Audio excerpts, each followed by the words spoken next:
दिनांक 17 जुलै रोजी विधान भवन मुंबई येथे माजी मंत्री तथा आमदार जितेंद्र आव्हाड आणि त्यांच्यासोबत असणारे नितीन देशमुख यांच्यावर कुरापत काढून विधान परिषद सदस्य गोपीचंद पडळकर आणि त्यांचे साथीदार ऋषिकेश टकले व त्यांच्या साथीदाराने नितीन देशमुख यांची कॉलर पकडून त्यांना मारहाण करत असताना आमदार जितेंद्र आव्हाड यांच्यावर धावून जात केलेल्या कृत्याने सामान्य नागरिक आणि राष्ट्रवादी काँग्रेस पार्टी यांच्या भावना दुखावल्यात। त्या अनुषंगाने गोपीचंद पडळकर आणि त्यांचे साथीदार MPAD कायद्याअंतर्गत कारवाई झालेले गुन्हेगार ऋषिकेश टकले यांचे काय संबंध आहे, यांनी संगनमत करून काही कट रचला का यांची चौकशी करून बेकायदेशीर कृत्य केल्याप्रकरणी तसेच अमर पै याने आमदार जितेंद्र आव्हाड आणि नितीन देशमुख यांना जीवे मारण्याची धमकी दिल्यामुळे सदरील प्रकरणाची चौकशी होऊन संबंधितांवर कारवाई करण्यात यावी असे निवेदन राष्ट्रवादी काँग्रेस पार्टी शरदचंद्र पवार गटाचे ओबीसी सेलचे जिल्हाध्यक्ष ॲडव्होकेट सुरेश रामभाऊ आव्हाड यांच्या नेतृत्वाखाली नाशिक शहर पोलीस आयुक्त संदीपजी कर्णिक यांना निवेदन देण्यात आले।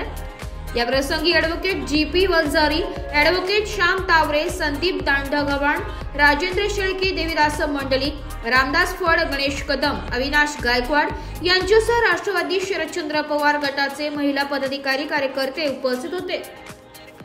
आज आपण बघतो की खऱ्या अर्थाने महाराष्ट्राची जी कायदा सुव्यवस्था आहे कशा पद्धतीने ढासळलेली आहे।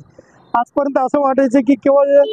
गृहमंत्र्यांचा जो शहर आहे किंवा जिल्हा आहे, नागपूर जिल्हा असेल, पुणे असेल, नाशिक असेल, मुंबई असेल, अशाच ठिकाणी गुन्हेगारी वाढली की काय। कारण अनेक ठिकाणी आपण जर बघितलं असेल तर बीडचं प्रकरण असेल किंवा नागपूरमध्ये अनेक ठिकाणी खुनाचे सत्र सुरू होते, त्यानंतर बलात्काराचे प्रमाणात वाढ झालेली आहे।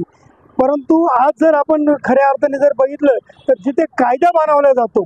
अशा कायदा मंडळामध्ये, विधिमंडळामध्ये काल जो हल्ला झालेला आहे, जो भ्याड हल्ला झालेला आहे, याचा निषेध नोंदवण्यासाठी खऱ्या अर्थाने राष्ट्रवादी काँग्रेस पार्टीचे सर्व पदाधिकारी जमलेले आहेत। आपण जर बघितलं असेल तर जे गोपीचंद पडळकर साहेब आहेत,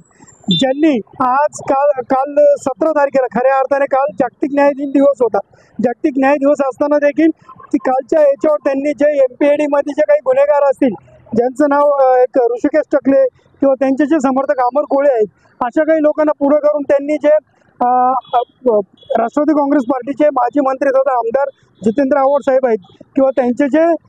मित्र होते, त्यांचे जे कार्यकर्ते होते नितीनजी देशमुख, यांच्यावर जो भ्याड हल्ला केला याचा खऱ्या अर्थाने आम्ही निषेध नोंदवतो आणि याची सर्वत्र चौकशी झाली पाहिजे की गोपीचंद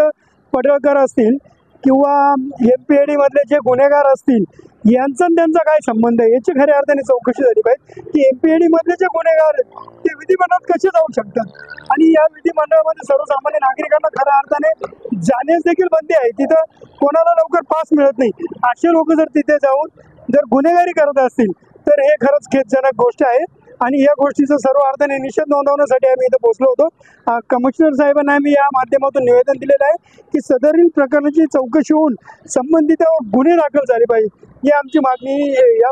निवेदनात। ब्युरो रिपोर्ट, नाशिक लोकशाही न्यूज, नाशिक।